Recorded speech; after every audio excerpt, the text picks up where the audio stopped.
Do you want to improve your English speaking skills without going abroad? Today we will teach you how to do just that. And the method may surprise you. It's something everyone can do, and it doesn't cost anything at all. Welcome to Real Language Learning. We all know that it is important to read, write, speak, and listen a lot to improve your language skills. That's why you will hear many language teachers or textbooks talking about the need to have an English environment. Being surrounded by the language and being exposed to it each day naturally creates many opportunities to use it. So many people are looking for an English environment where they can read, hear, write, and speak a lot. Actually, listening, reading, and writing are possible even when you're alone in your own country.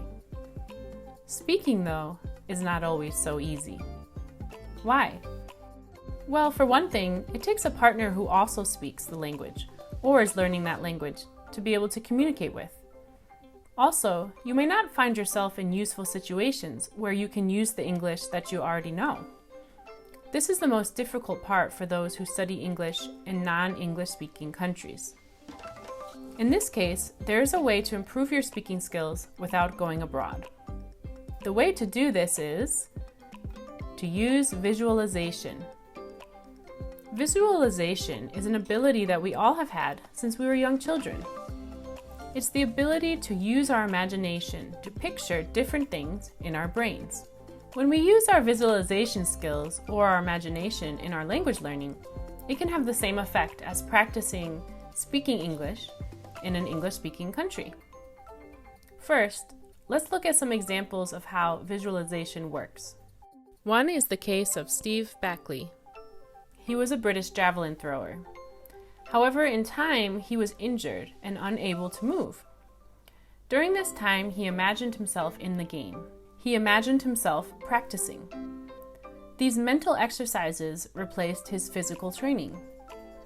As a result, after he recovered, he participated in the 1996 Atlanta Olympic Games and beat his previous record, earning a silver medal. What helped him? Visualization. Another example we can consider is a study that was done that involved playing basketball. The study was conducted by Dr. Biasiotto at the University of Chicago. He split people into 3 groups, and he tested each group on how many free throws they could make. The first group then practiced free throws every day for 1 hour. The second group didn't practice at all. The third group visualized themselves making free throws every day for 1 hour, but they did not physically practice anything.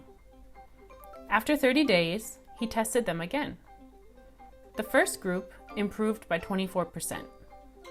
The second group did not improve. The third group improved by 23%. So that means the third group had improved almost as much as the first, who had been practicing every day. How? Again, by visualization. So there's lots of evidence that proves just how powerful this technique of visualization can be if used properly. So what's the conclusion? Visualization is equally as effective as doing the real thing. Our brains and muscles seem to accept an idea in our imagination as if it were actually happening. Practicing to speak English is similar to practicing for physical sports.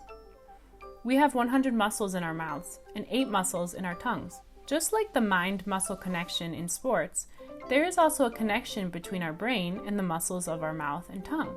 So if you visualize yourself having a conversation with another person in English every day, you can get a similar result to if you were actually speaking English in an English-speaking country. When you do this visualization, it's best to imagine the situation as realistic as possible. The more specifically you can imagine things, the greater the effectiveness of these exercises will be.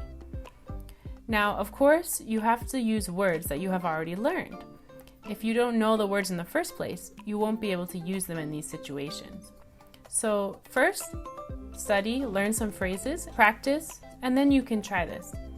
And while you're doing this visualization, if you find that there are some words that you don't know or that you forgot, then just look it up again. Keep going back to the books. So, for example, let's say you just learned a phrase about how to order a coffee at a cafe. Now, close your eyes and imagine the smells and sounds around you, the fragrant coffee, and the people chatting at the tables. Imagine yourself walking up to the counter, looking at the menu, and then say the sentence you just learned. Can I have one large iced coffee with cream and sugar, please? Then you imagine the person behind the counter asking you, for here or to take away? And you say, to take away, please.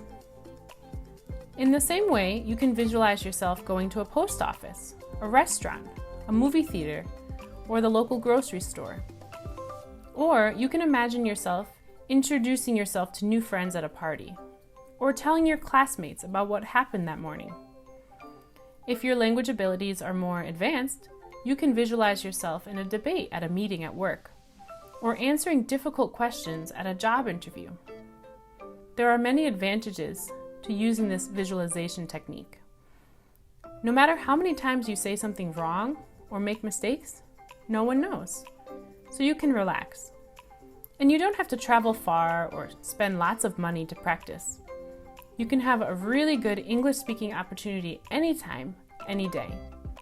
Just be careful. Don't do this while you're driving. So if you don't have the circumstances or the opportunity to move to an English speaking country at the moment to improve your English, we hope that you can try this visualization method to practice speaking. You may be surprised at the results.